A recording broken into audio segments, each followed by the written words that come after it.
আসসালামু আলাইকুম নমস্কাৰ আজি মোৰ সৈতে আছে ডক্টৰ শাহানুৰ আলম তেখেত এজন হোমিওপ্যাথিক ডক্টৰ তো তেখেতৰ পৰা আমি জানিবলৈ চেষ্টা কৰিম ধৰক আপোনালোকে জানে যে আজিকালি হোমিওপ্যাথিকৰ পৰা বহুত ডাঙৰ ডাঙৰ বেমাৰ ভাল কৰিব পাৰে তেখেতৰ আমি ব্যক্তিগত পেজৰ পৰা দেখিব পাইছোঁ তেখেতে বহুত ট্ৰিটমেণ্ট কৰিছে যেনিবা ধৰক পেৰালাইজ নাৰ্ভৰ বিষ হাড়ৰ বিভিন্ন সমস্যা আৰু বহুত বেমাৰৰ সমস্যা লৈ আমি আজি ছাৰৰ লগত কথা পাতিম তো আপোনালোকে সম্পূৰ্ণ ভিডিঅ'টো চাই থাকক তো আজি আপোনাক মোৰ পডকাষ্টত স্বাগতম জনাইছোঁ।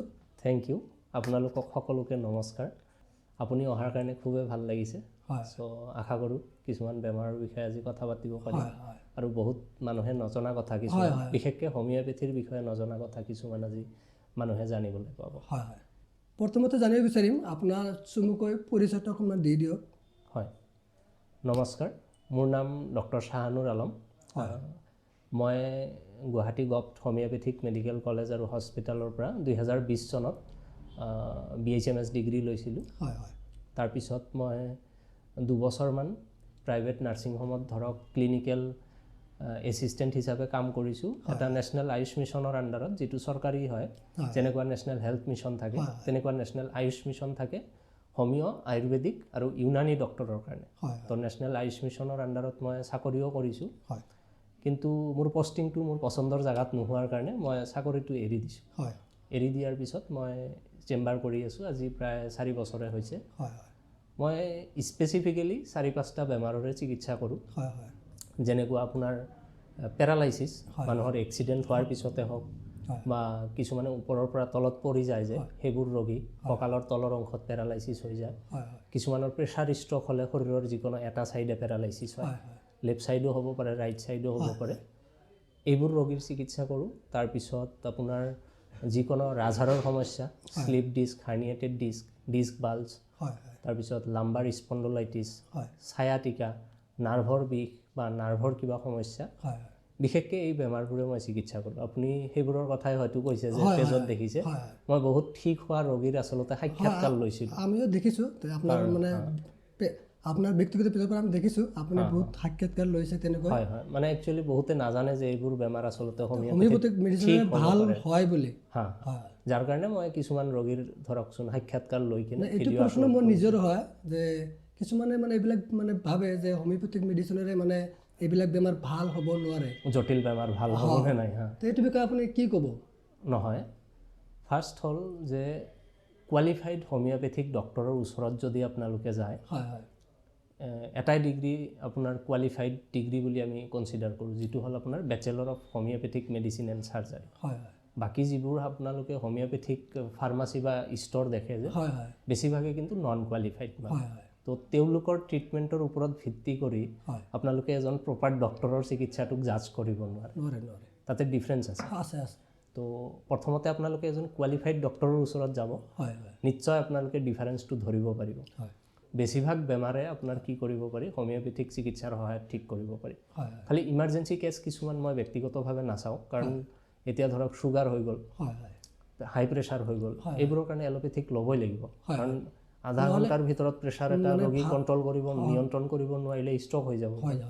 তো তেনেকুৱা বেমাৰীবোৰ বাদ দি যিবোৰ পুৰণা বেমাৰ, যিকোনো পুৰণা বেমাৰ, বিষ হওক, ৰাজহাড়ৰ সমস্যা হওক বা পেটৰ সমস্যাই হওক, কিছুমান আজিকালি বহুত দেখা দিছে এনজাইটি ডিছঅৰ্ডাৰ, মানে যুৱ প্ৰজন্মৰ মাজত বেছিকৈ দেখা দিছে যে আপোনাৰ কি হয়, মানসিক চাপ, ষ্ট্ৰেছ, কম্পিটিশ্যন, এইবোৰৰ ফলত গৈ তেওঁলোকৰ মানসিক বেমাৰ হৈ যায়, যাক আমি এনজাইটি ডিছঅৰ্ডাৰ বুলি কওঁ। তো এইবোৰ ক্ষেত্ৰত হোমিওপেথিৰ ৰিজাল্ট বহুত ভাল। আপোনালোকে যদি BHMS ডক্টৰৰ ওচৰত যায়, খুব সহজতে আপোনালোকে এই সমস্যাবোৰ দূৰ কৰিব পাৰিব। তো আপুনি ক'লে যে মানে পেৰালাইজ যিটো বেমাৰ আমিতো আমাৰ সমাজত কিন্তু বহুত দেখা পাই আছোঁ আজিকালি, বহুত আছে। তো আমাৰ মানুহেতো বহুতে নাজানে যে হোমিওপেথিক মেডিচিন খালে ভাল হয়। তো এইটো মানে আমি দেখা পাওঁ, মানে এইটো আপুনি ক'লে আপোনাৰ পৰা আপোনাৰ ওচৰত আহিলে নিশ্চয় মানে ভাল হ'ব বুলি আপুনি কৈ আছে, গাইড কৰিব পাৰিম, গাইড কৰিব পাৰিব। তো তেনেকুৱা এক্সাম্পল আপুনি পাইছেনে তেনেকুৱা আপোনাৰ মানে মেডিচিন খাই ভাল হৈছে বুলি? মোৰ পেজত ডক্টৰ আলমছ হোমিওপেথি বুলি পেজটো আছে, তাতে চাব মোৰ তাতে এটলিষ্ট মোৰ 10জনমান ৰোগী, ঠিক হোৱা ৰোগীৰ চিকিৎসাৰ আগত কেনেকুৱা আছিল আৰু চিকিৎসাৰ পিছত কেনেকুৱা। এজন ৰোগীক আপোনাৰ ধৰি লওক 2-3জনে দাঙি কিনে মোৰ চেম্বাৰত লৈ আহিছে, আৰু 6 মাহ কিছুমানক 3 মাহ চিকিৎসা কৰাৰ পিছত ৰোগীয়ে নিজে খোজকাঢ়ি ওলাই যাব পাৰিছে প্ৰমাণ সহকাৰে বহুত ভিডিঅ' মোৰ পেজত বনাই থোৱা আছে বহুত ভাল লাগিল মানে আৰু গোটেইকেইটা ৰোগীৰ মই ধৰকচোন ভিডিঅ'ও নলওঁ চবে ভিডিঅ'ত আহিবলৈ কমফৰ্টেবলো নহয় ধৰি লওক মই যদি 100জন ৰোগী ট্ৰিটমেণ্ট কৰিছোঁ তাৰ ভিতৰত হয়তো 10জনৰ লৈছোঁ আৰু যোনে কমফৰ্টেবল তেনেকুৱা এইটো মানে আমাৰো ভাল লাগিল অলপ যিহেতু আমাৰো মানে আমি চেম ডিষ্ট্ৰিক্টৰ হয় আৰু আমাৰ গাঁৱৰ মানুহবোৰ মানে এই বেমাৰৰ কাৰণে বহুত ভুক্তভোগী হৈ আছে আমি দেখিব পাই আছোঁ ঠিক আছে আপোনাৰ পৰা আমি ধুনীয়াকৈ বুজিব পাৰিলোঁ যে পেৰালাইজ বেমাৰ হোমিওপেথিক মেডিচিনৰ পৰা ভাল হ'ব পাৰে এতিয়া আমি বেলেগ টপিকত লৈ যাব বিচাৰিছোঁ হয় হয় ঠিকে আছে ইয়াতে মই পেৰালাইচিছৰ বিষয়ে আৰু এটা বস্তু বহুতৰ কনফিউজন জাগিব পাৰে যাতে কনফিউজনটো নাজাগে সেইটো মই ক্লেৰিফিকেশ্যন দিব বিচাৰিছোঁ পেৰালাইচিছ যেতিয়া প্ৰথম ষ্ট্ৰক হয় বিশেষকৈ ষ্ট্ৰক হৈ যদি পেৰালাইচিছ হয় আৰু প্ৰেছাৰ ষ্ট্ৰক কয় কিছুমানে ব্ৰেইন ষ্ট্ৰক হোৱা বুলি কয় মুঠতে যিটো হাই প্ৰেছাৰৰ কাৰণে ষ্ট্ৰক হৈ কিনে পেৰালাইচিছ হয় যে তেনেকুৱা এইটোকে আচলতে মানে কি মানে হাই প্ৰেছাৰৰ পৰাই কি মানে ষ্ট্ৰকৰ পিছত কি পেৰালাইজটো হয় নেকি হয় সেইটোৱে ক'ব লৈছোঁ আমাৰ গাঁৱৰ মানুহে কি কৰে বহুতে এনেকুৱা হ'লে তেওঁলোকে হস্পিটেলত নাযায় ঘৰুৱাভাৱে চিকিৎসা কৰে তেওঁলোকে প্ৰথমতে এইটোক বেমাৰ বুলি ধৰিয়ে নলয় বহুত ভুল ধাৰণা আছে সেইকাৰণে মই কথাটো আপোনাক মাজত ৰখালোঁ যদি কেতিয়াবা কোনোবা মানুহৰ যিকোনো শৰীৰৰ এটা ছাইডত বলটো নাইকিয়া হৈ যায় যিকোনো এটা ছাইড সোঁফালে হওক বাওঁফালে হওক তাৰমানে আপোনালোকে অলমষ্ট 100% চিয়'ৰ যে এইটো প্ৰেছাৰ ষ্ট্ৰক হৈছে বা ব্ৰেইন ষ্ট্ৰক হৈছে তেনেকুৱা ৰোগীক ইমিডিয়েটলি এখন হস্পিটেলত লৈ যাব লাগে যিমান সোনকালে পাৰে এনেকুৱা এখন হস্পিটেলত ল'ব লাগে য'ত নেকি আপোনালোকৰ ICU আছে য'ত নেকি নিউৰলজি বিভাগত ডক্টৰ আছে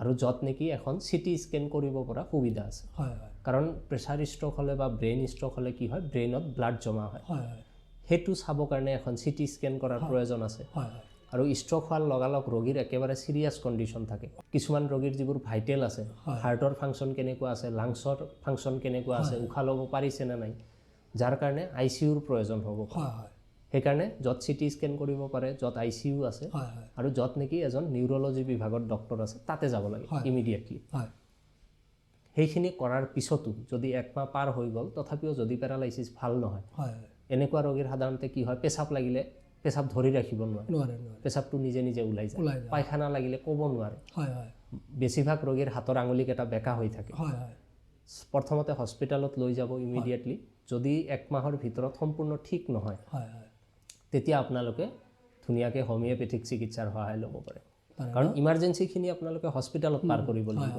কাৰণ হোমিওপেথি দি ইমাৰ্জেঞ্চি মেনেজ কৰিব নোৱাৰি তাৰ পিছতো যদি ঠিক নহয় তেতিয়া আপোনালোকে হোমিওপেথিৰ সহায়ত পেচেণ্টটো ট্ৰিটমেণ্ট কৰি ঠিক কৰিব পাৰিব মোৰ ইয়াতো যিবোৰ ৰোগী আহে মই কেতিয়াও ফ্ৰেছ পেচেণ্ট আহিলে মই নাচাওঁ মই ইমিডিয়েটলি হস্পিটেলত পঠাই দিওঁ যদি এলোপেথিক ফেইল হোৱাৰ পিছত আহে তেতিয়াহে মই চিকিৎসা কৰোঁ আৰু ছাকচেছ ৰেট বহুত ভাল এতিয়া ধৰক ট্ৰিটমেণ্টৰ ক্ষেত্ৰততো 100% বুলি ক'ব নোৱাৰি কাৰণ ট্ৰিটমেণ্ট কেতিয়াও 100% নহয় কিন্তু মই আপোনালোকক এনেকুৱা ক'ব পাৰিম যদি 2 বছৰৰ ভিতৰৰ ৰোগী হয় যে 2 বছৰৰ ভিতৰত ষ্ট্ৰক হোৱা কোনোবা ৰোগী আছে 100% শক্তি যদিও নাপায় 80-90% শক্তি ঘূৰাই পায় আৰু 10জনৰ ভিতৰত ধৰি লওক 8জন ৰোগীয়ে ঘূৰাই পায় আজিকালি বেছিভাগ মানুহৰে দেখা পাওঁ মানে ৰাজহাড়ৰ পিন মানে ঘৰত মানে বেছিভাগ মানুহ আজিকালিতো ডিজিটেল যুগ মানুহে মানে ঘৰত বহি থাকি ইনকাম কৰিব বিচাৰিছে তো বহুত মানুহ দেখা পায় মানে হাড়ৰ মানে বিষ মানে দেখা পাওঁ আৰু নাৰ্ভৰ সমস্যা বহুত দেখা পাই আছোঁ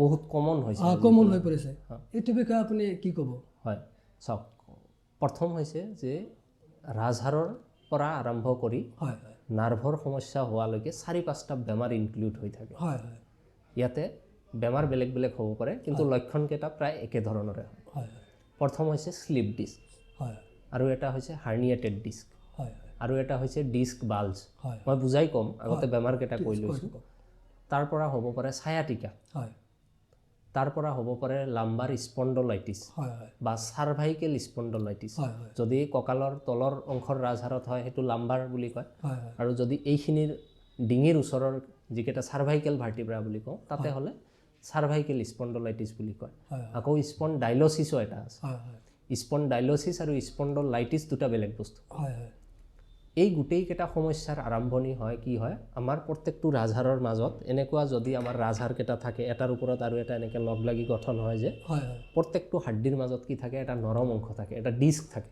হয় হয় যাক আমি ইণ্টাৰভাৰ্টিব্ৰেল ডিস্ক বুলি কওঁ হয় হয় সেই ডিস্কটো কেতিয়াবা ছাপ'জ আপুনি পৰিশ্ৰম কৰা মানুহ নহয় আপুনি বহি থাকি খায় বা মই বহি থাকি খাওঁ হয় হঠাতে এদিন মই পৰিশ্ৰম কৰি দিলোঁ হয় হয় অজানিতে কি হ'ব পাৰে সেই ডিস্কটো ইনজুৰি হ'ব পাৰে মানে ডিস্কত দুখ পাব পাৰে দুখ পাব পাৰে কেতিয়াবা কঁকালত মানুহৰ আৱাজ এটা হ'ব পাৰে হয় হয় সেই ডিস্কৰ ভিতৰত অলপ ৰসাল পদাৰ্থ থাকে হয় হয় কেতিয়াবা ডিস্কটো ফাটি কিনে সেই ৰসাল পদাৰ্থখিনি বাহিৰত ওলাই আহে হয় হয় আকৌ কেতিয়াবা ডিস্কটো অলপমান ইয়াৰ পৰা শ্লিপ হৈ যায় হয় শ্লিপ হ'লে কি হয় সেই ৰাজহাড়ৰ মাজেৰে স্পাইনেল কৰ্ডডাল আহে আমাৰ ব্ৰেইনৰ পৰা আটাইতকৈ ডাঙৰ যিডাল নাৰ্ভ হয় হয় হয় সেইটো ৰাজহাড়ৰ মাজেৰে আহে হয় হয় তো যেতিয়া সেই ডিস্কটো গৈ শ্লিপ হ'ব বা ডিস্কৰ ভিতৰৰ ৰসাল পদাৰ্থটো ওলাই যাব হয় হয় এটা হাড্ডি আৰু এটাৰ ওপৰত আহি চাপ দিব হয় তেতিয়া কি হ'ব সেই স্পাইনেল কৰ্ডৰ পৰা ৰাজহাড়ৰ দুটা ছাইডেদি সৰু সৰু নাৰ্ভবোৰ ওলায় আৰু শৰীৰৰ দুটা ছাইডে যায় হয় হয় তো সেই নাৰ্ভকেইটা কি হ'ব চেপা খাব হয়। যিহেতু দুটা হাড্ডিৰ মাজত এটা নৰম অংশ আছিল সেইটোতো আপোনাৰ ডেমেজ হৈ গ'ল ডেমেজ হৈ যায় তেতিয়া হাড্ডিটো যেতিয়া ইয়াৰ ওপৰত লাগি ধৰিব কি হ'ব সেই নাৰ্ভবোৰ চেপা খাব হয় হয়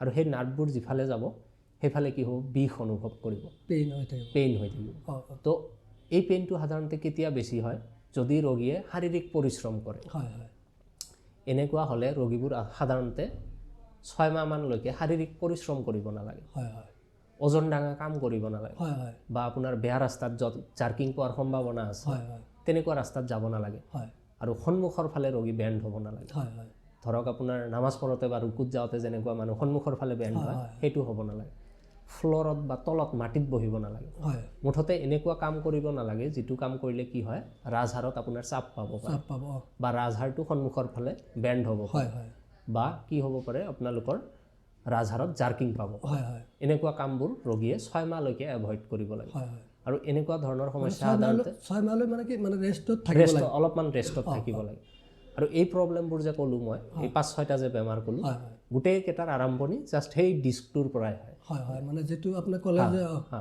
ৰাজহাড়ৰ তলৰ অংশৰ পৰা ছায়াটিক নাৰ্ভডাল ওলায় তো যদি সেই লাম্বাৰ ৰিজন আৰু চেক্ৰাম ৰিজনৰ তাৰে ৰাজহাড়টো এনেকুৱা চেপা খায় ছায়াটিক নাৰ্ভডাল চেপা খায় হয় হয় তাৰ পৰা বেমাৰ হয় ছায়াটিকা হয় ছায়াটিকা হ'লে কি হয় কঁকালৰ পৰা আৰম্ভ কৰি আপোনাৰ এই টপিনাৰ ছাইডেদি একেবাৰে আপোনাৰ ফেৰালৈ বা কেতিয়াবা ফেৰাৰ তললৈকে হয় হয় নাৰ্ভডাল কেতিয়াবা টানি ধৰে হয় হয় বুজি পাইছেনে হয় কেতিয়াবা মানুহ উঠোতে বহোতে বা আপোনাৰ এটা পজিশ্যন চেঞ্জ কৰোঁতে শুওঁতে ইফালৰ পৰা সিফাল হওঁতে নাৰ্ভবোৰ টানি ধৰে খোজ কাঢ়োতে কেতিয়াবা ভৰিৰ পিছফালৰ মাংসপেশীৰ মাজত পষ্টেৰিয়ৰ টিবিয়েল নাৰ্ভ বুলি কয় সেই নাৰ্ভডাল কেতিয়াবা টানি ধৰে হয় হয় তো এনেকুৱা ৰোগীক মই এডভাইচ কৰিম এটলিষ্ট 6 মাহলৈকে ৰেষ্টত থাকিব হয় হয় আৰু এনেকুৱা যদি বিষ কোনোবাই দেখে ইমিডিয়েটলি এটলিষ্ট এখন এক্সৰে কৰাব লাগে হয় হয় 50% ৰোগীৰ তাত হয়তো এক্সৰেতে ধৰা পৰে কিন্তু এক্সৰেত যদি ইনকেছ ধৰা নপৰে তেতিয়া এখন MRI কৰিব লাগে হয় হয় আৰু MRI কৰিলেহে ধৰক আচল যিটো ৰূপ আছে কেনেকুৱা কণ্ডিশ্যনত আছে সেইটো ধৰিব পৰা যায় আৰু হোমিঅ'পেথিক চিকিৎসাৰ সহায়ত ধৰক এনেকুৱা ধৰণৰ সমস্যা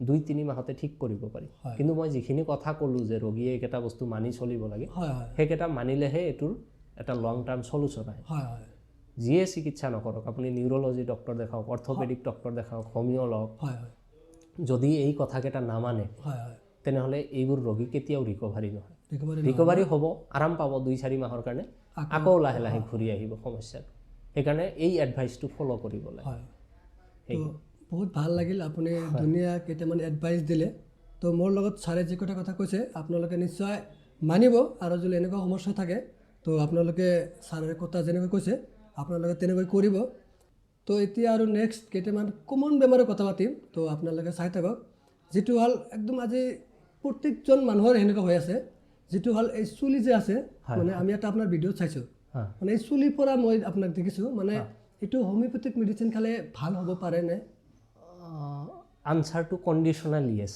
হয় হয় আনচাৰটো হয় কাৰণ ইয়াত বহুত ফেক্টৰ জড়িত হৈ থাকে চুলি সৰাৰ কাৰণ বহুত হ'ব পাৰে হয় হয় বেছিভাগ ক্ষেত্ৰত এনভাইৰনমেণ্টেল ফেক্টৰ থাকে এনভাইৰনমেণ্টেল ফেক্টৰ হ'ল যিটো কোনো বেমাৰৰ কোনো কাৰক নহয় হয় হয় আমাৰ চাৰিওফালে থকা যিটো আমাৰ কি এনভাইৰনমেণ্ট আৰু আমাৰ চাৰিওফালৰ পৰা যেনেকুৱা আপোনাৰ পানী কেনেকুৱা হয় আপুনি কেনেকুৱা জাগাত থাকে তাতে ধূলি বালি কেনেকুৱা হয় হয় তাৰ টেম্পাৰেচাৰ কেনেকুৱা হয় আপোনাৰ স্কাল্পত ঘামে নেকি ডেণ্ড্ৰাফ আছে নেকি বা যদি ডেণ্ড্ৰাফ আছে সেই ডেণ্ড্ৰাফটো খুব ষ্টিকি হয় নেকি হয় হয় এনেকুৱা ধৰণৰ বহুত সমস্যা থাকে থাকে তো তাৰ লগতে আপোনালোকৰ যদি ষ্ট্ৰেছ থাকে, পেচেণ্টৰ খুব বেছি ষ্ট্ৰেছ থাকে, সেইটো কাৰণে হ'ব পাৰে। কিছুমান ৰোগীৰ যদি লং টাৰ্ম কিবা মেডিচিনৰ ট্ৰিটমেণ্ট হৈ থাকে, পুৰণা বেমাৰৰ ট্ৰিটমেণ্ট হৈ থাকে, তো সেইবোৰ কিছুমান মেডিচিনৰো এটা ছাইড এফেক্টত হেয়াৰ ফল হ'ব পাৰে। তো এই ফেক্টৰবোৰ গোটেইকেইটা চাব লাগে। আৰু হেয়াৰ ফলৰ ট্ৰিটমেণ্টটো অলপ কমপ্লিকেটেড মেটাৰ, অলপ মানে ইউনিক নেকি? অলপ কমপ্লিকেটেড মেটাৰ। মানে ইয়াৰ যিটো কাৰণটো সেইটো ৰুল আউট কৰোঁতে বা কাৰণটো চিনাক্তকৰণ কৰাটোৱে বহুত টান হৈ যায়। এতিয়া ধৰক আপোনাৰ হেয়াৰ ফল হৈ আছে, আপোনাৰ কাৰণ বেলেগ হ'ব পাৰে, বেলেগ এজন ৰোগীৰ কাৰণ বেলেগ হ'ব পাৰে। সেইটো আগত আপোনাৰ চিনাক্তকৰণ কৰিব লাগিব, তাৰপিছতহে তাৰ চিমটমেটিকেলি ট্ৰিটমেণ্ট কৰিব লাগিব। হোমিঅ'পেথিটো ছাকচেছ ৰেট মই ক'ম 50-60%। ধৰক 10জন পেচেণ্ট আছে, তাৰে 5জন 6জনৰ ভাল হ'ব, কিন্তু তাৰ কাৰণেও লং টাৰ্ম এটা সময় দিব লাগে। আৰু হেয়াৰ ফল থকা ৰোগীৰ জেনেৰেলি মই এডভাইচ কৰিম, যদি তেনেকুৱা বেয়া এনভাইৰনমেণ্টটো যদি পলিউশ্যন থাকে বা তাত যদি বহুত ধূলি থাকে বা তেনেকুৱা জেগাত গ'লে হেয়াৰটো অলপ কাভাৰ কৰি যাবৰ কাৰণে। আৰু এটা হৰমনেল প্ৰব্লেমৰ কাৰণেও হেয়াৰ ফল হ'ব পাৰে। ফিমেলৰ ক্ষেত্ৰত দেখা যায়, বহুত ফিমেলৰ আজিকালি দেখা যায় মুড চুইং হয়, PCOD হয়, পলিচিষ্টিক অভাৰিয়ান ডিজিজ বা polycystic ovarian syndrome, thyroid disorder থাকে ফিমেলৰ ক্ষেত্ৰত আৰু মেইনলি। তো এইবোৰ হৰমনেল প্ৰব্লেমৰ, কিছুমানৰ মাহেকীয়াৰ প্ৰব্লেম থাকে, তো এইবোৰ হৰমনেল কিছুমান ডিছঅৰ্ডাৰৰ কাৰণেও কিন্তু চুলি সৰিব পাৰে। আৰু পুৰুষৰ ক্ষেত্ৰতো আমি কমনলি দেখোঁ এণ্ড্ৰজেনিক এল'পেচিয়া। তাৰ ক্ষেত্ৰত আপোনাৰ কি হয়, টেষ্টষ্টেৰন যিটো হৰমন আছে, তাৰ পৰা এটা হৰমন ৰিলিজ হয় DHT বুলি, ডাইহাইড্ৰটেষ্টষ্টেৰন। কেতিয়াবা সেই ডাইহাইড্ৰটেষ্টষ্টেৰনটো কি হয়, আপোনাৰ এই স্কেল্পত যিবোৰ হেয়াৰ ফলিকুল যে ওলায়, সৰু সৰু হেয়াৰ ফলিকুল, সেই তাতে গৈ ডাইহাইড্ৰটেষ্টষ্টেৰন হৰমনটো গৈ লাগি ধৰে। তেতিয়া নতুন যিবোৰ হেয়াৰ ফলিকুল গজিব ধৰে, সেইবোৰ একেবাৰে দুৰ্বল হৈ যায়, সেইবোৰ শ্বৰ্ট হৈ যায়। মানে নতুনকৈ গজিব ধৰা যিবোৰ চুলি থাকে, সেইটো কি পূৰা মেচিয়ৰ চুলি হ'বই নোৱাৰে। তো সেই ডাইহাইড্ৰটেষ্টষ্টেৰনৰ যদি মাত্ৰাটো বেছি থাকে, সেইটো ক্ষেত্ৰত আকৌ DHT ব্লকাৰ ব্যৱহাৰ কৰিব লাগে। চ' বস্তুটো অলপ কমপ্লিকেটেড, চ' কিন্তু ট্ৰিটেবল হয়। মইতো ক'ম যে হোমিঅ'পেথি ট্ৰাই কৰক এইটো বিষয়ে, কাৰণ কেমিকেল বা তেনেকুৱা ছাইড এফেক্ট নথকা বস্তু এটা ট্ৰাই কৰাটো অলৱেজ ছেফ হয়, এটলিষ্ট ক্ষতি নহ'ব। ছাকচেছ যদিও কম, আৰু এল'পেথিটো চাগে বৰ এটা ছাকচেছ নাই, তো ছেফাৰ ছাইড থকাই ভাল। মই সেইটো হিচাপত ছাজেষ্ট কৰিম যে হোমিঅ'পেথি ল'ব পাৰে। তো ছাৰ আৰু এটা কথা, আমি যিহেতু আমাৰ সমাজত দেখা পাওঁ, এইটো একদম বহুত দেখা পাই আছোঁ, যিহেতু আমাৰ গড় নাইৰাল গাঁত, তাতে এজন হোমিঅ' ডাক্তৰ আছে, মানে হস্পিটেলত, তাতে মানে দেখা পাওঁ, মানে এই যে আপোনালোকেতো অলপ মানে কিবা একটা ভুনভুনি নিচিনা দিয়ে, আৰু আৰু কিবা মানে অলপ মানে দিয়ে, মেডিচিন দিয়ে আৰু মিলাই দিয়ে, কিন্তু তেওঁলোকে মানে কি বিলিভ নকৰে, মানে এইটো কাম হ'ব না নাই। তো এইটো ক্ষেত্ৰত আপুনি কি ক'ব? আচ্ছা, বিলিভ কৰিব পাৰে। যিটো আপুনি মিঠা গুটিটো যে দেখে, সেইটো কোনো মেডিচিন নহয়, সেইটো এটা সেইটো মানে মষ্ট প্ৰবেবলি ছাগলীৰ গাখীৰ বা তেনেকুৱা কিবা মিল্ক প্ৰডাক্টছৰ পৰা বনায়। তো সেই গুটিটো যে আছে, তাত কোনো মেডিচিন নাথাকে। এতিয়া চাপ'জ মই কিবা এটা মেডিচিন দিম, সেইটো মই ডিষ্টিল্ড ৱাটাৰতো বনাই দিব পাৰোঁ, মানে পানীটো বনাই দিব পাৰোঁ মেডিচিনটো মিক্স কৰি, মিঠা গুটিটোতো বনাই দিব পাৰোঁ, বা মেডিচিনটো মই ডাইৰেক্টো দিব পাৰোঁ। সেইটো ৰোগীৰ যিবোৰ বেমাৰ আছে, বেমাৰৰ ওপৰত ভিত্তি কৰি দিয়া হয়, আৰু কোনে কোনটো ইজিলি খাব পাৰে। এতিয়া সৰু ল'ৰা ছোৱালীক সেই মিঠাটোত দিলে কি হয়, ইজিলি খায়। মই পাৰ্চনেলি কিন্তু মিঠা এই গ্ল'বিউলছত নিদিওঁ, মই মেডিচিনবোৰ ডাইৰেক্টলি দিওঁ। সেইটো আপুনি ইচ্ছা কৰিলে ডিষ্টিল্ড ৱাটাৰ আহে, পানীটো মিলাই দিব পাৰে, বা আপুনি মেডিচিনটো ডাইৰেক্টো দিব পাৰে। কিন্তু মেডিচিনটো ডাইৰেক্ট দিলে কি হয়, আপোনাৰ দামটো বেছি হৈ যায়। 10 ml ধৰক মেডিচিনৰ দাম 215 টকা, 230 টকা আজিৰ ডেটত। আৰু এজন ৰোগীৰ 10 ml মেডিচিনৰ প্ৰয়োজন নাথাকে, প্ৰয়োজন থাকে 10 ফটা মেডিচিনৰ। সেইকাৰণে কি কৰে, মিঠা গুটিটোত বনাই দিয়ে। মিঠা গুটিটোত দিলে আপোনাৰ 20-30 টকাত দিব পাৰে, সেইটো কাৰণে তাতে দিয়ে, মানে তাতকৈ মেডিচিনটো ডাইৰেক্টো খুৱাই দিব পাৰে। ছাৰ আৰু এটা কথা, যিটো কথা হ'ল আমি দেখা পাওঁ যে মানে এল'পেথিক যি ডক্টৰ আছে, তেওঁলোকে চকুত কিন্তু হোমিঅ'পেথিক মানে কাম নকৰে, কৰে যদিও মানে তেনেকুৱা কাম নকৰে বুলি তেওঁলোকে কিন্তু কয় আৰু। তো এইটো ক্ষেত্ৰত আপুনি কি ক'ব? চাওক, এতিয়া মইতো ডাইৰেক্টলি কোনো ডক্টৰক টাৰ্গেট কৰি আমিও টাৰ্গেট কৰিব নোৱাৰোঁ, মানে চবৰে দৰকাৰ, চব বস্তুৰে প্ৰ'জ আৰু কনছ আছে। এজন এল'পেথিক ডক্টৰক দেখাই দিয়ক, যোনে নেকি আপোনাৰ হাইপাৰ টেনশ্যন, হাই ব্লাড প্ৰেছাৰ ঠিক কৰিব পাৰিছে। হয় পাৰিছে। এজন এলোপেথিক ডক্টৰ দেখাই দিয়ক যোনে নেকি ছুগাৰৰ মেডিচিন, ছুগাৰৰ ৰোগী এটাক ঠিক কৰিব পাৰিছে। হয় হয় মই কোৱা নাই, এলোপেথিৰ বহুত ভাল গুণ আছে। হয় এলোপেথি নোহোৱাকৈ পৃথিৱী নচলিব, নচলিব। কিন্তু হোমিঅ'পেথিৰো ভাল গুণ আছে। হয় এতিয়া কোনোবাই একচেপ্ট কৰা নকৰাটো বেলেগ কথা। বেলেগ কথা। যদি কাৰোবাৰ সন্দেহ থাকে, মোৰ পেজটোতো চাব পাৰে গৈ কেনে, বহুত ৰোগীৰ ভিডিঅ' দি আছে। মোৰ বাদ দিয়ক, মই আৰু এজন ডক্টৰৰ পেজ কৈ আছোঁ, হয় কলকাতাৰ ডক্টৰ ৰবীন বৰ্মন বুলি, বহুত ছিনিয়ৰ, বহুত জনা মানুহ। আৰু এজন আছে ডক্টৰ সপ্তৰ্ষি বেনাৰ্জী। হয় হয় দুজনৰে ইউটিউব চেনেল আছে, পেজ আছে। হয় কোনোবা ডক্টৰৰ মনত যদি তেনেকুৱা ভাৱ আছে, হয় এবাৰ তাৰে ৰোগীবোৰ চাব, হয় হয় নিশ্চয় তেওঁলোকৰ যিটো ধাৰণা আছে, ধাৰণাটো পৰিৱৰ্তন হ'ব। হয় হয় আমাৰ কনছটো হৈছে, কনছ মানে আমাৰ ডিমেৰিট হয় হোমিঅ'পেথিৰ, হয় যে আমি লক্ষণৰ ওপৰত ভিত্তি কৰি ট্ৰিটমেণ্ট কৰিব হয় লাগে। বুজিব আপোনালোকে, আপোনাৰ ছাপ'জ জ্বৰ হৈছে হয় আৰু আপোনাৰ ফ্ৰেণ্ড এজনৰ জ্বৰ হৈছে, হয় এলোপেথিত কি কৰিব, যদি ভাইৰেল জ্বৰ হয় দুজনকে হয়তো পেৰাচিটামল দিব। নিশ্চয় ভাইৰেল জ্বৰত এণ্টিবায়'টিক নিদিয়ে, পেৰাচিটামলে দিব, আৰু পেৰাচিটামলে আপোনাৰ প্ৰব্লেমটো ঠিক কৰিব, হয় হয় দুদিনত ঠিক হৈ যাব। হয় কিন্তু আমি হোমিঅ'পেথিকেলি ট্ৰিটমেণ্ট কৰোঁতে কি কৰিব লাগিব, আপোনাৰ ডিটেইলছ হিষ্ট্ৰী ল'ব লাগিব, আৰু আপোনাৰ ফ্ৰেণ্ডৰ দুজনৰ ডিটেইলছ হিষ্ট্ৰী ল'ব লাগিব। হয় হয় হ'ব পাৰে আপোনালোকে দুজনে একেলগে ঠাণ্ডা খাইছে, হয় হয় একেলগে গা ধুইছে বা একেলগে বৰষুণত ভিজিছে, হয় হয় কিন্তু আপোনাৰ বডিত যেনেকুৱা লক্ষণ দেখা দিব জ্বৰৰ পিছত, আপোনাৰ ফ্ৰেণ্ডৰ তাত ছেম লক্ষণ দেখা নিদিব পাৰে। হয় হয় কাৰণ আপোনাৰ কি ইমিউনিটি বেলেগ, আপোনাৰ বেমাৰ প্ৰতিৰোধ কৰা ক্ষমতা বেলেগ, বেলেগ এজনৰ বেমাৰ প্ৰতিৰোধ কৰিব পৰা ক্ষমতাটো বেলেগ। হয় হয় সেইকাৰণে চিমটমো কিন্তু অলপ অলপ ডিফাৰেঞ্চ হ'ব, হয় বা ইণ্টেনচিটি, ফিভাৰৰ যিটো আপোনাৰ তীব্ৰতা হ'ব, হয় হয়তো আপোনাৰ তাত কম হ'ব পাৰে বা তেওঁৰ তাত বেছি হ'ব পাৰে। হয় হয় তো আমি এই দুজনক ইণ্ডিভিজুৱেলি বেলেগ বেলেগকৈ চাই কেনে মেডিচিন দিব লাগিব। হয় আপোনালোক দুজনৰ ক্ষেত্ৰত ছেম মেডিচিনো আহিব পাৰে বা বেলেগ মেডিচিনো আহিব পাৰে। আৰু যিবোৰ নন কোৱালিফাইড ডক্টৰ, তেওঁলোকে সেই মেডিচিনটো একুৰেটলি চিলেকশ্যনে কৰিব নোৱাৰে। নোৱাৰে ন? নোৱাৰে। 90% হোমিঅ'পেথিত কাম নিদিয়াৰ এটাই ৰিজন, হয় যে মেডিচিন চিলেকশ্যনটো ডক্টৰৰ একুৰেট নহয়। নহয় ন? আৰু যদি মেডিচিন চিলেকশ্যন একুৰেট নহয়, আপুনি জ্বৰৰ কাৰণেও 10 দিন মেডিচিন খালেও সেই জ্বৰটো নকমে। ভাল নহয় ন? আৰু যদি মেডিচিন চিলেকশ্যনটো একুৰেট হয়, আপোনাৰ 30 মিনিটত জ্বৰ একেবাৰে ঠিক হৈ যাব। হয় যদি কাৰোবাৰ এইটো লৈ ডাউট আছে, আপোনালোকে মই এটা মেডিচিনৰ নাম কৈ দিম হোমিঅ'পেথি, নিজৰ লাইফত কেতিয়াবা ট্ৰাই কৰিব। হয় হয় ধৰি লওক বাৰিষা দিনত বাইক চলাওঁতে চলো কেতিয়াবা কেতিয়াবা নহ'লে কিন্তু আপোনালোকৰ বৰষুণত ভিজা হয়, হয় হয় আৰু ভিজাৰ পিছত কেতিয়াবা গা বিষ হয়, ডিঙিত বিষায় অলপমান, চ'ৰ থ্ৰট বুলি কওঁ আমি, হয় হয় ফিভাৰ হয়, হয় হয় জ্বৰ হয়। যদি কেতিয়াবা আপোনালোকৰ কাৰোবাৰ লাইফত কেতিয়াবা বৰষুণত ভিজাৰ ফলত এনেকুৱা হয় নহয়, হয় আপুনি ৰাষ্টক্স 200 বুলি এটা হোমিঅ'পেথিক মেডিচিন আছে, হয় হয় জাষ্ট 1 ফটা মেডিচিন খাই দিব, হয় হয় আৰু তেনেকুৱা এজন ৰোগী হয় হয় এলোপেথিক মেডিচিন খুৱাব। হয় হয় ৰাষ্টক্স খোৱা ৰোগী 30 মিনিটত একদম সুস্থ হৈ যাব। হয় হয় মই এইটো দিছোঁ আপোনালোকে যাতে জাজ কৰিব হয়, পাৰে। জাজ কৰিব আৰু এইটোৰ ক্ষেত্ৰত যিহেতু চিমটমটো একুৰেট হয়, সেইকাৰণে মই স্পেচিফিক মেডিচিন এটা কৈ দিব পাৰিছোঁ। হয় হয় কিন্তু বেলেগ জ্বৰৰ ক্ষেত্ৰত কিন্তু সেইটো নাহিব পাৰে। বুজি পাইছেনে? হয় পাইছোঁ। ছাৰ আৰু একটা কথা আমি দেখা পাওঁ, আপোনালোকে যিটো হোমিওপেথিক যিটো মেডিচিন দিয়ে আৰু মানে যেনেকৈ দিয়ে আৰু দিয়াৰ পিছত আপোনালোকে কিন্তু দেখা পাওঁ 3, 4, 5, 10 ফুটা এনেকৈ আপোনালোকে দিয়ে আৰু মানে এটা যদি ড্ৰপ লয় তাৰ মধ্যে মানে আপোনালোকে 5 ফুটা বা 10 ফুটা দিয়ে।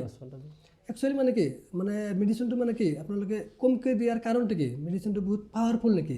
নহয় নহয়, পাৱাৰফুল বুলি ক'লে ভুল হ'ব। এইটো একচুৱেলি হোমিঅ'পেথি মেডিচিনৰ যিটো সিদ্ধান্ত বুলি কওঁ, মানে যিটোৰ ওপৰত ভিত্তি কৰি হোমিঅ'পেথিৰ জন্ম হৈছিল। হয় হয় হোমিঅ'পেথিক যোনে বনাইছিলে তেখেত এজন নিজে আপোনাৰ এলোপেথিক ডক্টৰ আছিলে হয় জাৰ্মানীৰ, হয় doctor Christian Frederick Samuel Hahnemann বুলি। হয় হয় তেখেতৰ MD ডিগ্ৰীও আছিলে চাইকিয়াট্ৰিৰ ওপৰত, হয় হয় মানসিক ৰোগ বিশেষজ্ঞ আছিলে তেখেত। হয় হয় তো তেখেতে দেখিছিল যে মেটেৰিয়েলিষ্টিক ড'জ, যেতিয়া আমি এলোপেথিক মেডিচিন দিওঁ, চাব যে ডায়েবেটিছৰ কাৰণে মেটফৰ্মিন দিছে ফৰ এক্সাম্পল, তাৰ এটা প্ৰপাৰ ড'জ আছে, 500 mg বা ফৰ এক্সাম্পল দিছোঁ মই। আপুনি হয়তো ফাৰ্মাচী ৰিলেটেড মানুহ, আপুনি ধৰিব পাৰিব। পেৰাচিটামলৰ দিছোঁ মই। বাচ্চাৰ কাৰণে আমি কি দিব পাৰোঁ? 250 দিব পাৰোঁ। ডাঙৰ মানুহৰ ক্ষেত্ৰত 650ও দিব পাৰোঁ আমি। তেনেকুৱা সেইটোক মেটেৰিয়েলিষ্টিক ড'জ বুলি কয়, যে তাৰ এটা নিৰ্দিষ্ট পৰিমাণ আছে। কিন্তু হোমিঅ'পেথিক মেডিচিনবোৰ বনোৱাই হৈছে এনেকৈ যে মিনিমাম মেডিচিনৰ কোৱান্টিটি যাতে মানুহৰ শৰীৰত যায়। আমি যে 10 ফটা মেডিচিন দিওঁ যে, সেইটো 10 ফটাটো এলকহল হয়, হয় সেই এলকহলৰ মাজত হোমিও মেডিচিনৰ যিটো এনাৰ্জি হয় হয় হোমিও মেডিচিনটো একচুৱেলি ফিজিকেলি এক্সিষ্ট নকৰে নকৰে ন হা এতিয়া ধৰক পেৰাচিটামল 250 mg এটা টেবলেট আপুনি যদি ওলায় তাতে পেৰাচিটামলৰ পৰিমাণ আপুনি 250 মিলিগ্ৰাম পাব পাব কিন্তু হোমিওপেথিক মেডিচিনত মই যদি কওঁ যে বেলাডোনা বুলি এটা মেডিচিন আছে হয় বেলাডোনা 30 200 1000 এনেকুৱা বেলাডোনা 30টো যদি আপোনালোকে বেলাডোনাৰ কিবা কেমিকেল প্ৰপাৰ্টিজ বিচাৰিব যায় আপুনি তাতে নাপাব হয় সেইটো এলকহলত সেই বেলাডোনাৰ যিটো এনাৰ্জি আছে সেই এনাৰ্জিটো ইনফিউজ কৰা হৈছে মানে হয় তো সেইকাৰণে পাৱাৰফুল বুলি ক'ব নোৱাৰে হয় হয় মানে হোমিওপেথিক চিষ্টেম অফ মেডিচিনটো এটা এনাৰ্জিৰ ওপৰত ভিত্তি কৰি কাম কৰে হয় হয় বুজি পাইছেনে পাইছোঁ তো মিলিগ্ৰাম মাইক্ৰগ্ৰাম ইউক্ৰগ্ৰাম এইবোৰ ধৰক হোমিওপেথিত নাহে ব্যৱহাৰ নহয় নহয় ন ছাৰ আৰু এটা কথা আমি একদম মোষ্ট ইম্পৰ্টেণ্ট কথা যিটো মানে কথা হ'ল আজিকালিতো বাচ্চাৰ যিটো বেমাৰ হয় তাতে আমি এলোপেথিক মেডিচিনটো মানে আমাৰ পিছত নোখোৱা সমাজে হোমিওপেথিক বিচাৰি থাকে বহুতে যায় আজিকালি বহুতে যায় কিন্তু মানে আপোনালোকে ক'বও নালাগে বা আমাৰো ক'ব নালাগে এইটো যায় তো এইটো ক্ষেত্ৰত আপোনালোকে কি ক'ব ফাৰ্ষ্ট কথা হয় যে বাচ্চাৰ ক্ষেত্ৰত হোমিওপেথি ভাল বুলি কয় বা মানুহৰ এটা ধাৰণা এটা 100% ধাৰণা আছে বাচ্চাৰ ক্ষেত্ৰতো হোমিও যিমানখিনি এফেক্টিভ ডাঙৰ মানুহৰ ক্ষেত্ৰতো সিমানে এফেক্টিভ সমানে এফেক্টিভ কিন্তু মানুহৰ এটা ভয় ভাৱ থাকে যে বাচ্চাক ইমান সৰু বাচ্চাক এলোপেথিক এণ্টিবায়'টিক খোৱাটো দিগদাৰ হয় বা কিছুমান বাচ্চাই এলোপেথিক চিৰাপৰ টেষ্টটো ভাল নাপালে বমি কৰি দিয়ে হোমিওটো একদম ধুনীয়াকৈ খুৱাই দিব পাৰে খাব পাৰে সেইকাৰণে বাচ্চাক বেছিকৈ লৈ যায় মানুহে কিন্তু এফেক্টিভ বা উপকাৰী যদি কওঁ বাচ্চাৰ ক্ষেত্ৰতো যিমান উপকাৰী ডাঙৰ মানুহৰ ক্ষেত্ৰত সমানে উপকাৰী কিন্তু ইয়াতে এটা কথা ক'ম যে যিহেতু বাচ্চাৰ কথা হয় বাচ্চাৰ বেমাৰ কি হৈছে সেইটো ডায়গনচিছ কৰা আৰু বেছি জৰুৰী হয় হয় তেতিয়াহ'লেতো ক'ব নোৱাৰে ন সেইকাৰণে বাচ্চাৰ ক্ষেত্ৰত কেতিয়াও এই নন কোৱালিফাইড যিবোৰ চেম্বাৰ আছে বা ফাৰ্মাচী আছে মই অনুৰোধ কৰিম আপোনালোকৰ ওচৰত যিয়ে নাথাকক এজন কোৱালিফাইড BHMS ডক্টৰৰ তাতে গৈ আপোনালোকে বিশেষকৈ বেবীৰ ক্ষেত্ৰত কোৱালিফাইড ডক্টৰৰ ওচৰত যাব বেবীৰ ক্ষেত্ৰত যদি আপোনালোকৰ কি হয় ডায়গনচিছটো একুৰেট নহয় সেইটো ক্ষেত্ৰত কিন্তু বেবীয়ে চাফাৰ কৰি থাকিব কষ্ট কৰি থাকিব সিহঁতেতো বুজাই ক'ব নোৱাৰে ডাঙৰ মানুহে ক'ব পাৰে সেইকাৰণে কৈছোঁ এজন BHMS ডক্টৰে ভালকৈ হেণ্ডেল কৰিব পাৰিব এজন এটা পেডিয়া কেছ বা বাচ্চাৰ কেছ ধুনীয়াকৈ হেণ্ডেল কৰিব পাৰিব তো ছাৰ আৰু এটা কুৱেশ্যন এইটো আমাৰ পাৰ্চনেল কুৱেশ্যন আমি দেখা পাওঁ এইখন সমাজৰ 90% মানুহৰ ছেক্সুৱেল ডিজিজৰ প্ৰব্লেম তো মই আপোনাৰ এটা ভিডিঅ'ত দেখা পাইছোঁ আপোনাৰ তেনেকুৱা আপুনি কৈছে যে ভাল পায় হোমিওপেথিক মেডিচিন খায় তো এইটো কিমানখিনি ভাল পায় মানে কিমানখিনি ৰিকভাৰী হ'ব পাৰে এইটো বিষয়ে আপুনি অলপমান কওক মানে আমাৰ অডিয়েঞ্চে অলপমান চাওক আপুনি যে কৈছে 90% মানুহৰ ছেক্সুৱেল প্ৰব্লেম কিন্তু ইন ৰিয়েলিটি 90% মানুহৰ ছেক্সুৱেল কোনো প্ৰব্লেমে নাথাকে সেইটো এটা মানসিক এটা বেমাৰ হয় সেইটো এনজাইটি আৰু ষ্ট্ৰেছৰ কাৰণে হয় বেছিভাগ পেচেণ্টৰ কি হয় ষ্ট্ৰেছ মনত এটা ভয় ভাৱ থাকে কামৰ চাপ থাকে আজিকালি মানুহৰ কম্পিটিটিভ যুগ ফিজিকেল এক্টিভিটি শাৰীৰিক পৰিশ্ৰম কৰাৰ কাৰো সময় নাই কৰ্টিছন ডপামিনৰ যিটো হৰমনৰ লেভেল থাকে সেই লেভেলটো মানে আপোনাৰ কি বুলি কয় যিটো লেভেলত থাকিব লাগে হৰমনটো সেইটো বিসংগতি ঘটি যায় ন হয় লেভেলটো ঠিক নাথাকে কাৰণ ষ্ট্ৰেছ হৰমন মানুহৰ বডিত বহুত বাঢ়ি যায় মেইনলি এইটো ষ্ট্ৰেছৰ কাৰণে হয় 10% ৰোগীৰহে জেনুইনলি কিবা সমস্যা হয় কিন্তু হোমিওপেথিৰ সহায়ত খুব সহজতে এনেকুৱা সমস্যাবোৰ দূৰ কৰিব পাৰি আপোনাৰ যদি ষ্ট্ৰেছ ৰিলেটেড হয় এনজাইটি ৰিলেটেড হয় সেইটো ক্ষেত্ৰতো হ'ব আৰু খালি ডায়েবেটিছৰ কাৰণে তেওঁলোকে এলোপেথি মেডিচিনটো লৈ থাকিব লাগে বাকী যিকোনো কাৰণতে যদি যৌন সমস্যা হয় খুব সহজতে হোমিওপেথিৰ সহায়ত ঠিক কৰিব পাৰি তো মোৰ ভিডিঅ'টো যিসকলে চাই আছে তো আপোনালোকে নিজেতো মানে অলপ ষ্টেজত থাকে ছাৰে ধুনীয়াকৈ বুজাই দিলে আপোনালোকে নাৰ্ভাছ নহ'ব আপোনালোকে যিটো মানে আপোনালোকে ফ্ৰীলি থাকক ছাৰ এইটোৱে আপুনি কৈছে ন মনটো ফূৰ্তিত ৰাখিব লাগে অলপ ফিজিকেল এক্টিভিটি কৰিব লাগে তেতিয়া মানে এনেকুৱা সমস্যা দেখা নাযায় বহুত কম ক্ষেত্ৰতে জেনুইন প্ৰব্লেম থাকে বাকী বেছিভাগ ক্ষেত্ৰতে সেইটো এটা মানসিক এটা চাপ থাকে মানসিক এটা চিন্তা আহে নিজে বনাই লোৱা এটা সমস্যা হয় এইটোৱে আৰু আপোনালোকে এইটো ইমান চিন্তা কৰিব নালাগে তাৰ ওপৰত যদি আপোনালোকৰ তেনেকুৱা ডিজিজ থাকে আপোনালোকে ছাৰৰ লগত নিশ্চয় কণ্টেক্ট কৰিব বা ছাৰৰ ওচৰত আহিব পাৰে ছাৰ ধুনীয়াকৈ বুজাই দিব বা আপোনালোকক যেনেকৈ যদি পাৰে তেনেকৈ ট্ৰিটমেণ্ট দিব পাৰে তো যি হওক ছাৰ আপোনাৰ লগত আজি কথা পাতি বহুত জানিব পাৰিছোঁ বা আমাৰ ছ'চাইটিৰ মানুহকো আমি আমাৰ ভিডিঅ'ৰ জগতে জনাব বিচাৰিছোঁ। হয় তো ছাৰৰ পেজৰ নামটো আছে ডক্টৰ আলম হোমিওপেথিক। তো ছাৰৰ পেজটো আমি আমাৰ মেনশ্যন কৰাও থাকিব বা লিংকো দিয়া থাকিব। তো আপোনালোকে ধুনীয়াকৈ চাব পাৰিব আৰু তাত যাই আপোনালোকে ছাৰৰ কথাবিলাক ধুনীয়াকৈ বুজিব পাৰিব। তো আজিলৈ ইমানখিনি। হয় তো নেক্সট কেতিয়াবা ময়ো আপোনালোকক আপোনাক জাহিদক ধন্যবাদ জনাইছোঁ অহাৰ কাৰণে।